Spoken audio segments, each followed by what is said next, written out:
శ్రీ రామకృష్ణ ప్రభ ఛానల్ను చూడండి, మాసపత్రికను చదవండి. So we believe in reincarnation here, because how much of good karma and how much of bad karma I have performed, and if I have to go by my karma, if I get the next birth actually according to present life's karma, and what is the life that is in store for me, what will be the next birth for me, okay? But I do not know, so, right? I don't know. That we understand that this is a cycle, right?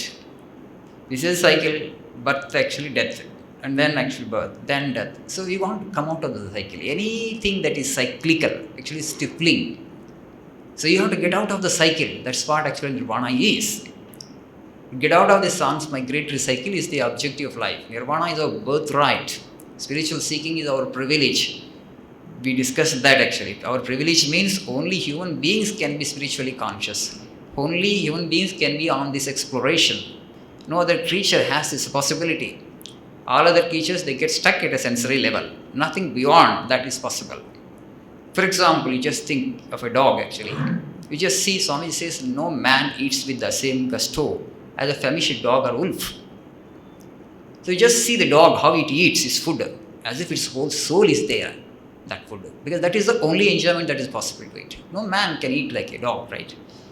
Because you have intellectual enjoyment is possible. You can listen to a good piece of music. You can enjoy a beautiful painting. Okay. You can meditate. You can pray. You can do some unselfish action and derive some joy out of that. You can help somebody. That gives you some joy. Prayer gives you some joy. Some good bhajan you listen and you get joy. You make a dog actually listen to a bhajan and ask her actually enjoy this. Okay.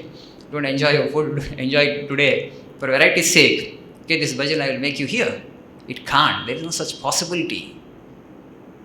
So but here we have the higher possibilities. Intellectual enjoyment is possible. Spiritual enjoyment is possible.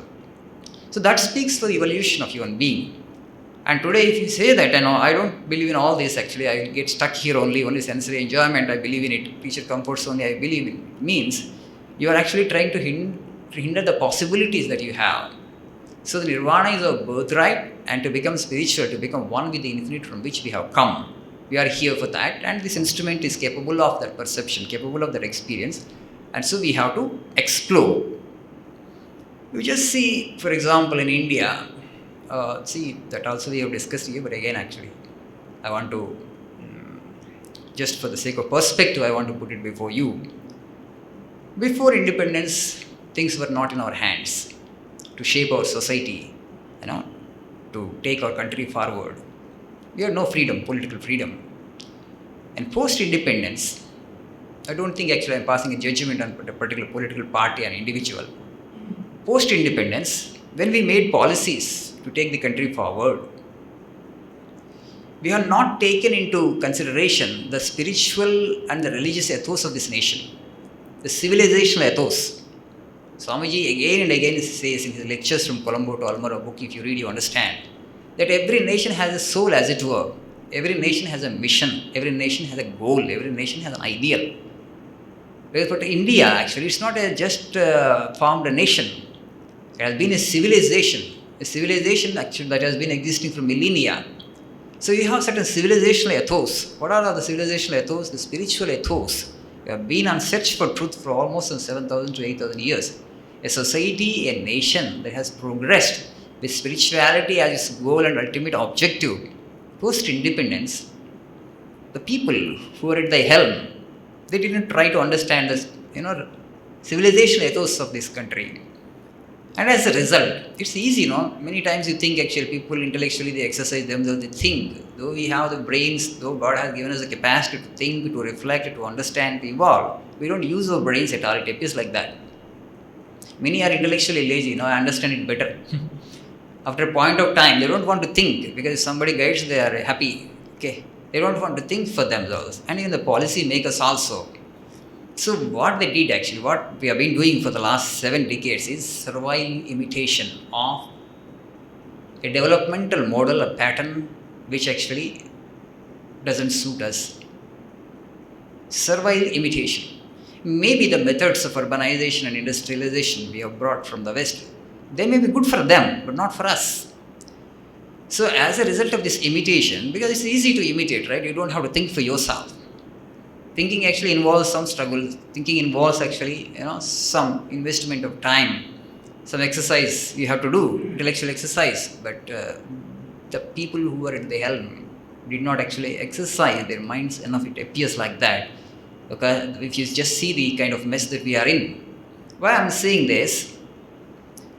So in 60s and 70s, had we invested heavily education and health, the population would not have reached this number 1.3 billion today. Everybody says that the biggest problem of India is population today. Whatever the problem is, whether it's unemployment or poverty or corruption, it ultimately goes back to that. Maybe because of population. So why actually population has reached this number? Because you are not given education. In 60s and 70s, had we universalized education, the Right to Education Act, had it been implemented then, the people would have access to education, and then that would have helped them actually to reproduce consciously. Okay. That would have helped them. The population would have stabilized at 75 or 80 crore. India would have been at 70 or 85. So all that 50 crore, 40 crore, 35 crore, this population burden is truly a huge burden. So all the money that should have gone into education and health had gone into the heavy industries. The policy makers, they were good in intention, but the method actually proved wrong. They were good in intention. They wanted to develop the nation. So all the money had gone onto this high industries, humongous amount of money, and today government actually is disinvesting. Government is disinvesting. So all the many major big companies have become white elephants, and government doesn't want to give budgetary support, and that's why they are going for disinvestment. So because why actually they have become loss-making units, but humongous amount of money has gone into that. We have invested there. All that money had been gone into primary education, and had we helped the people, had we empowered them actually through education, India would have been a different nation. And as if that is not sufficient, you have brought the materialism of the West. Okay, one is population. By universalized education, you are not bothered to control the population to restrict the number. And the second thing is, we have just brought the pure materialism. You are not given the spiritual values to people. Okay, population is okay, 1.3 or 1.4, it doesn't matter. But everybody is interested to lead a simple life, and everybody wants to follow the path of yoga, everybody wants to realize the truth. Then you are a half ascetic. Then you are fakir. So everybody wanted to live like fakir. Then it's 130 crores or 140 crores or 150 crores, also no problem. Okay. But that is not the case. You have brought imported materialism, and everybody wants to have the maximum, material comfort. And you are not bothered to check the numbers. Everybody has the aspiration, to grow materially, to have as much material comfort as possible. That's by competition and struggle and the corruption. You should have empowered the people through spirituality. The Swami says that nation, which has the maximum of spiritual speakers, is the greatest civilization. That civilization which has maximum number of spiritual speakers is the greatest civilization. So that is the only way to put a check to the material wants of man. If you don't empower the individuals with spirituality, every individual has unlimited number of material wants. That means there will be competition. Then competition will automatically beget corruption. So then you talk about love, you talk about the humanistic impulses, you talk about serving others, they all become, empty words. The love in your heart gets evaporated automatically when you are in competition with your fellow human being. So these are the mistakes, historical blunders and the mistakes that have happened. India has been all through the ages is primarily a spiritual civilization. We are all seekers of yoga. We want to go back to the infinite. We want to get united with the divine. We know the purpose of existence. We know the purpose of life. The sensory enjoyment is only 3-day duration. Afterwards, actually, body, all the, capabilities of the senses will go away. So we never focused on that. That has never been our primary objective, to provide creature comfort to the physical body. This physical body is only a platform, an instrument to attain to that yoga. Yoga means to become one with the divine, to become one with our maker, to become infinite, to become immortal, to attain to that highest state of bliss or ananda, which is called nirvana, kaivalya. That has been the goal. So that goal actually has gone away now. So what is the goal? An average man, you ask, let me make money and let me enjoy the world as much as possible before I die. So what happens after die? No, I don't want to think now. So before I die, let me have as much comfort as possible and as much as I can enjoy the things of the world, I will enjoy, provided I get the money, and then the struggle is always there. But that will not solve the problem of any civilization for that matter. Swamiji clearly says actually, one nation becomes rich obviously at the expense of others. You may not directly, exploit the other country, but indirectly you will have to do that. Through business you have to do that, And there is a lot of, this is merchandise which happens, very, very, very, very diplomatic way. Things are happening like that. So you can't, raise a crest in a wave without creating a trough corresponding. It's always like this. If one country becomes rich, some other country becomes poor. And Swami said that we have invented machines. So 20 people have become rich and 20,000 have become paupers. That's what happens. The money gets concentrated in few hands. You try, but still that is what is happening if you just see the world. So all this creates a lot of conflict in the society and a lot of peacelessness, a lot of tension, a lot of insecurity and fear. So it's very important. Today, my topic, primary objective of this topic is to make a case for spirituality, to make a case for religion. How important it is. Without that, Swamiji clearly says human societies will become uncivilized. You may claim yourself to be a civilized human being, but you are not. Without the spiritual instinct, without the desire to go towards the truth, how are you different from an animal?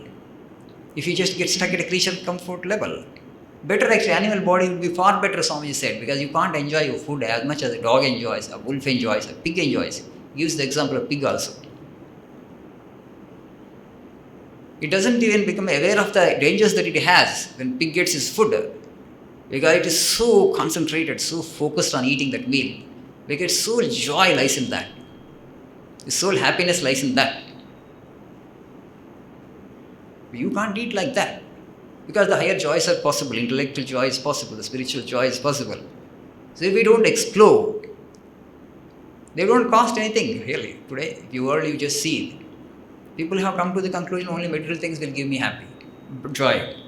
No, you can read a good book and enjoy. The great ideas you take. You are in your own world of joy and enjoyment. If you can touch the spiritual joy, if you can meditate and enjoy, if you can enjoy your prayer, if you can enjoy repetition of God's name, if you enjoy listening to divine music, bhajan, there's nothing like that. How much we need? Very little we need. You don't have to be in competition with anybody, you don't have to exploit anybody. So life can be made beautiful. So then you will have more time and energy at your disposal. And that extra energy and intelligence and the time and the resource that you have, you can give to some other person actually. So people who are struggling for basic necessities of life, whose existence actually is there at the level of hand-to-mouth existence, we say no. So such people we can empower, such people you can help. In that way actually you will also grow spiritually. Swamiji clearly says don't think in helping the world. You just go and ask in Western society. So what they say, what is the highest goal of life? Then they say, no, I want to earn money and I want to enjoy life. If I have more money, I will do some good to the society. You ask them why to do good to the society. No, it's good to do good to society. It's good to do good to the society. There is no rational explanation possible there without bringing in God.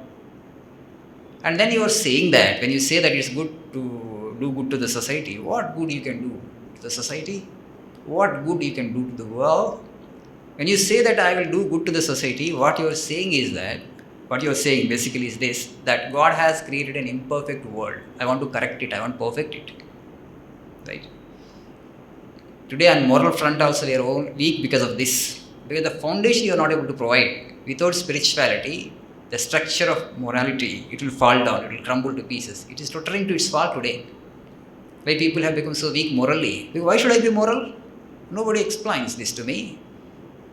Nobody gives a logical explanation for that. Why should I be moral? Why should I be honest? No, it's good to be moral. No, it doesn't solve the problem. It doesn't really answer my question. This way, without spirituality, you can't actually even ask people to practice morality. Swamiji clearly says God has not fallen in ditch water to seek your help. You can't help anybody in the world, you can't help the world. When you say that I want to do good to the society, you are saying that God has not done a complete world, a perfect world. I am trying to correct the God's mistakes, creator's mistake. So it's all for you only. By helping others, Swamiji clearly says, by serving the society, it is a privilege that you have got. You are helping yourself. You are helping in your spiritual evolution. You will come closer to truth. You will come closer to God. That will give you joy. If you get an opportunity to serve others, to help others, it is not just to help the other individual as such, but it is to help yourself only. That is the privilege that God has given you, and make use of that privilege, he is saying. So that's why the idea, when we may say that you ask people to be moral, because nobody provides a rational explanation to them. Okay, I will remain moral. What I will get? You will get truth. You will get God. You will get immortality. You will get the highest thing. And people will come forward. It's an adventure. There will be temptation all the time, actually, to make me immoral. Okay? There will be temptation all around, to involve in corruption, to indulge in corruption. But I will avoid that temptation. I will remain honest. Because I know that this honesty will fetch me the truth ultimately. It will help me progress towards truth. It will help me go towards the Lord. It will help me, it will give me immortality in the end. So then I will come forward. But if you don't show, people say that, no, religion, why to practice religion, why to practice spirituality, what is the utility? Swami says, even from a utilitarian point of view, also, religion gives you the highest. But at the same time, he says, religion should not be judged. Utility of religion should not be judged from other standpoint of view. And we discussed that also here some time back. See, the idea of utility varies from person to person. So a small girl of 5 years or 6 years, you just give a chocolate with one hand and you just take another bar of gold in another hand. You just show both the things to the baby. What she will pick up?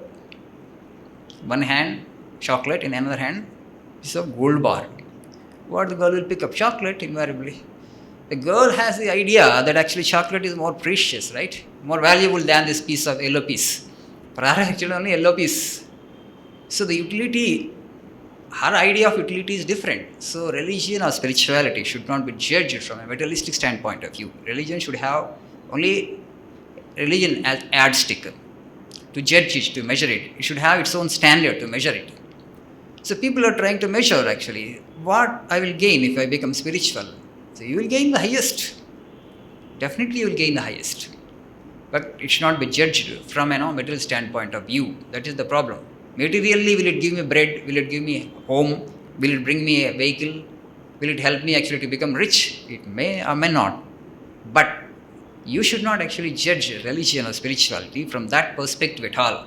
Truth for the sake of truth you must seek. But again, Swamiji clearly says that even from utilitarian point of view also, religion gives you the highest, spirituality gives you the highest. But ultimately we know actually spirituality or attaining nirvana, or actually attaining highest focus or concentration. And to become successful in our life, worldly life also, we are struggling. Basically, we think actually we are struggling with the external world. We are struggling, with the fellow human beings because they are our competitors. But basically, you are struggling with your own mind. If your mind is focused, if your mind is one-pointed, see, whatever the success that you want in material plane, also you can have it. The biggest problem for people is handling their own thought today. The spirituality will help you to handle your mind, to handle your thought to your advantage. So materially also you will become successful, but that should not be the goal of spirituality, I am saying.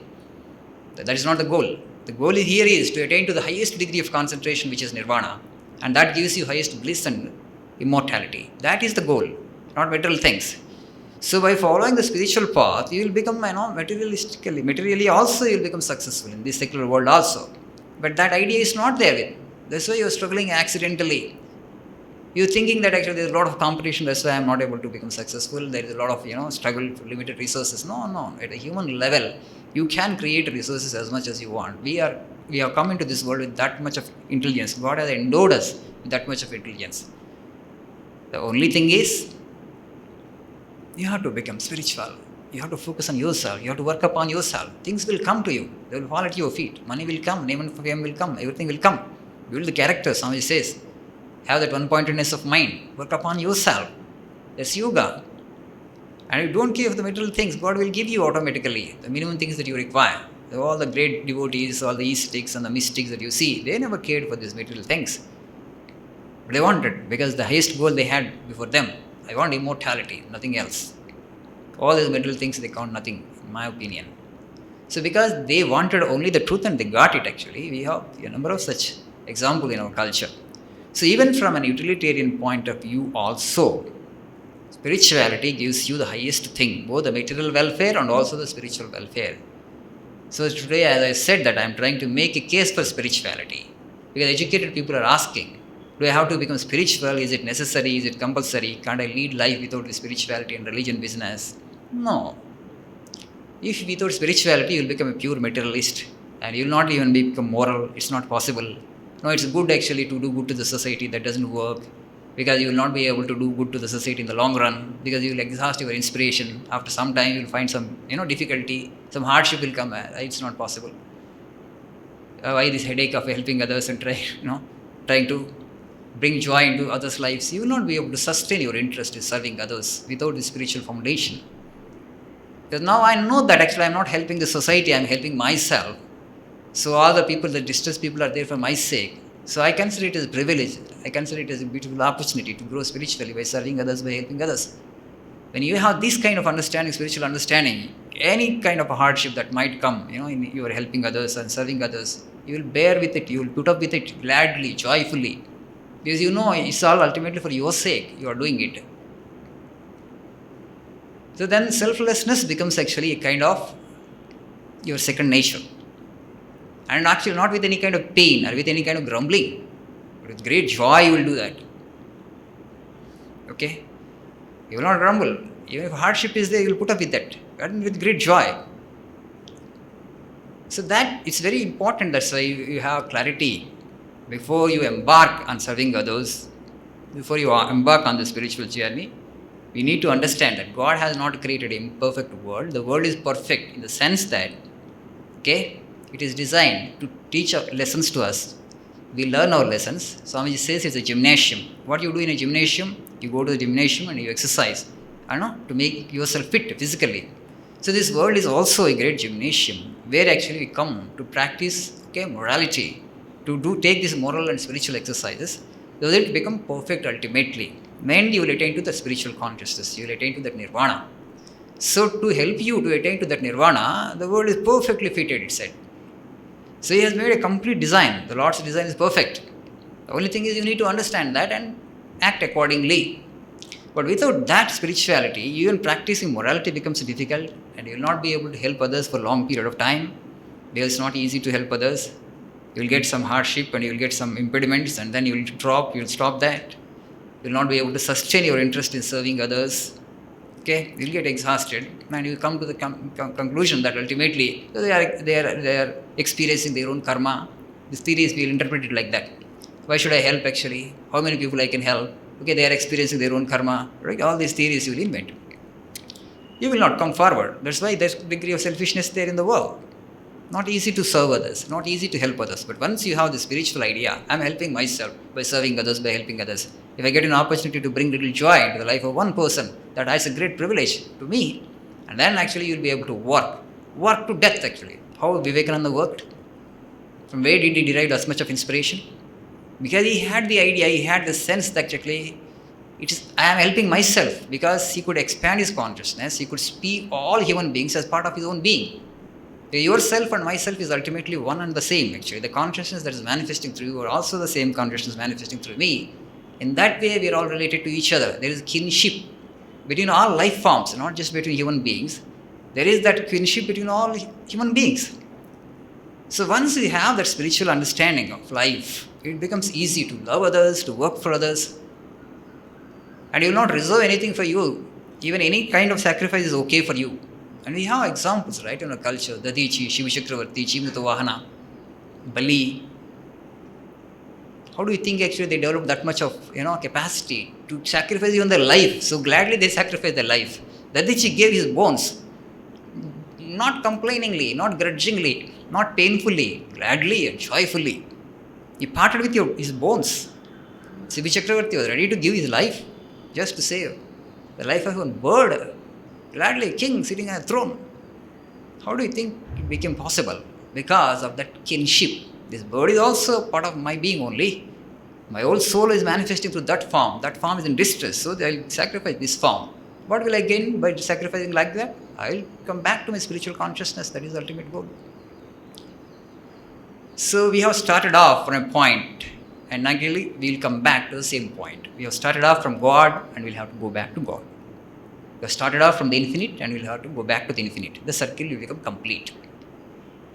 Until you attain to that, you will not get the real rest.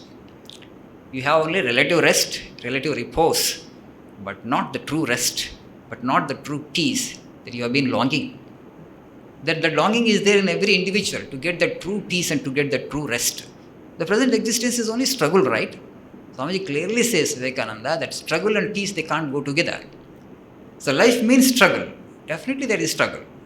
Even if there is no, actually, all the material wants are satisfied, but all the time, constantly the disease germs, today now corona is going on. We are fighting against corona, right? The struggle is there. We are not invited, but it has come. So the struggle is always there. So Prakriti means, nature means, mind and body means struggle. Mind and body means struggle. Because it's constantly changing. We want to stop the change. We want to have it just like this. So go and ask a young man, do you want to become old? He says, no, I don't want to become old. But can he stop? Can he just be there at that age? I can just keep myself at that, but no, it's a flow. And then death, ultimately. So constantly changing, how can you have eternal peace and happiness? There is no way. The design is like that. So you can't change the design. Then you think actually, then why should I suffer like this helplessly? I want to conquer nature. That is the goal. That is the objective. Why should, like a slave, undergo all the suffering that the nature brings upon me? Through body, through mind, and through so many things of the physical world. You rebel against that. You want to explore. I don't want to have this existence, this imperfect existence. This existence is just full of limitations.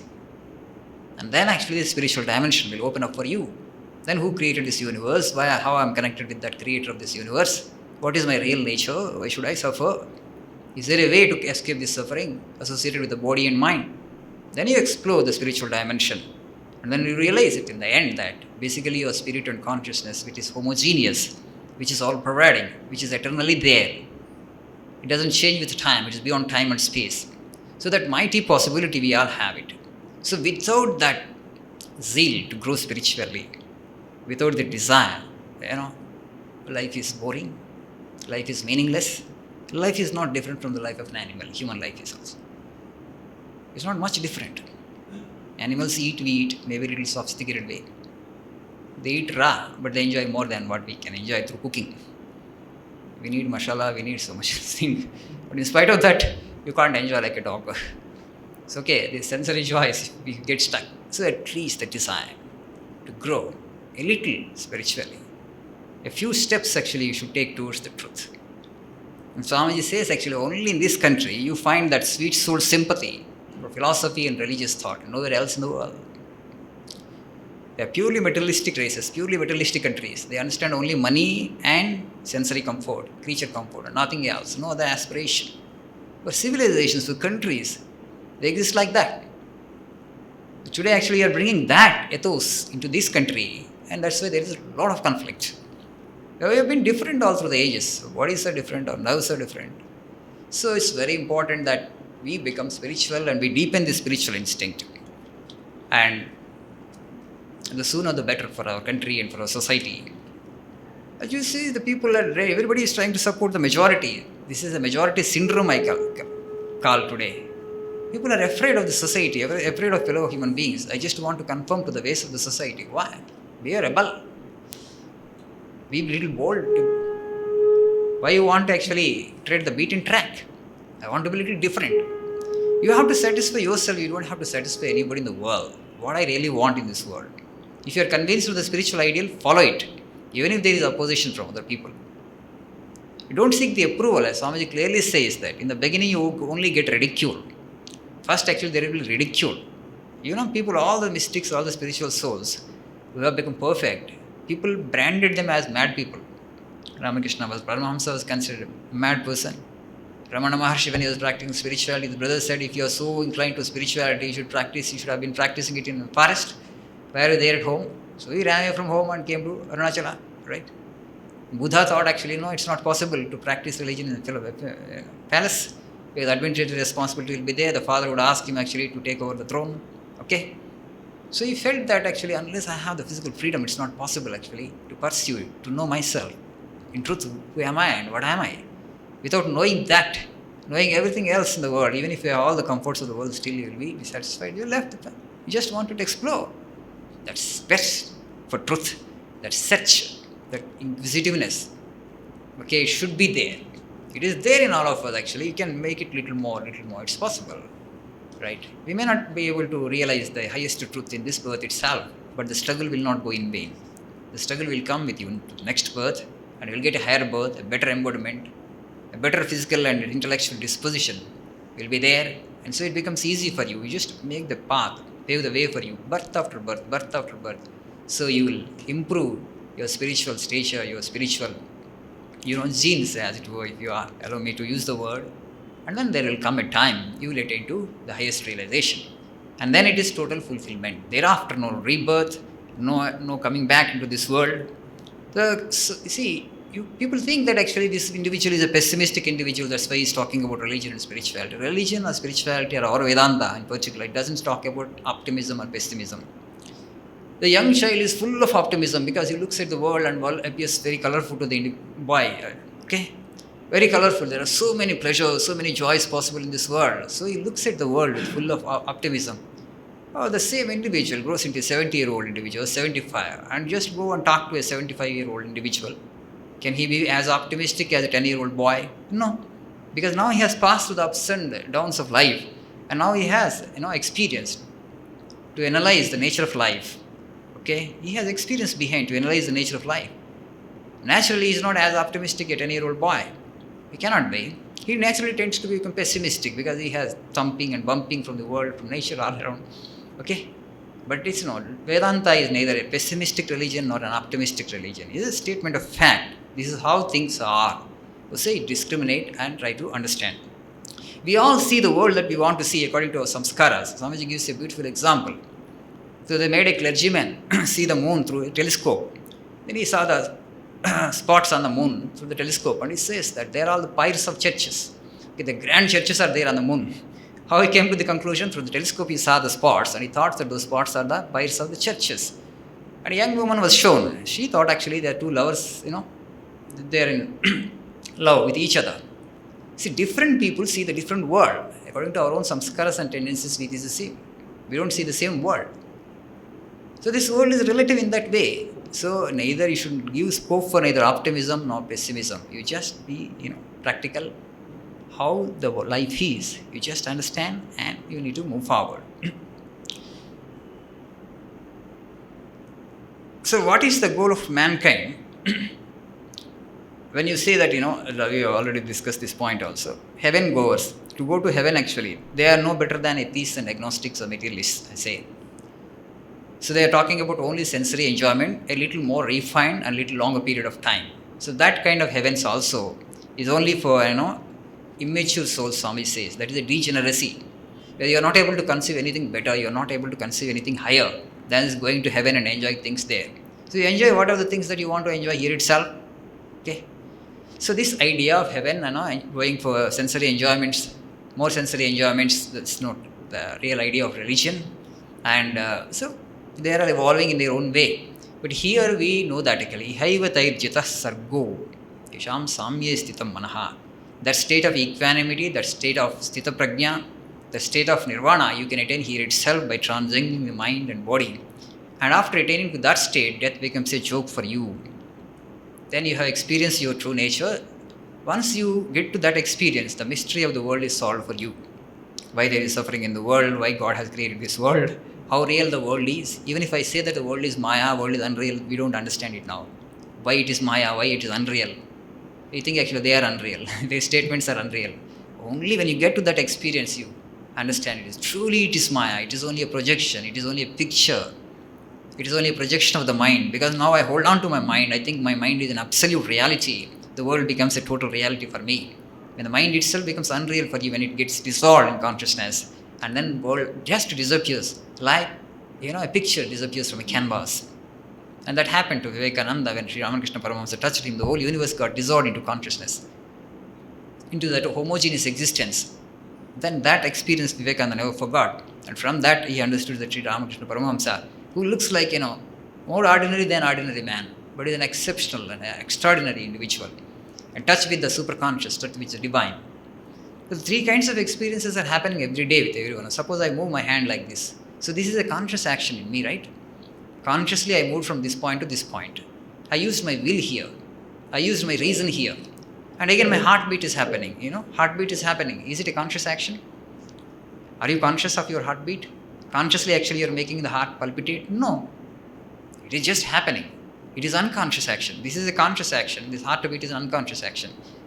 But actually the same force, the same power is behind the both actions. The heartbeat is an unconscious action. That action which happens consciously, we call it as instinct. And that actually which doesn't happen, consciously, we call it as reason. So there is something beyond these two, that is superconscious. And the people who have touched that superconscious actually will speak about religion with clarity and with authority.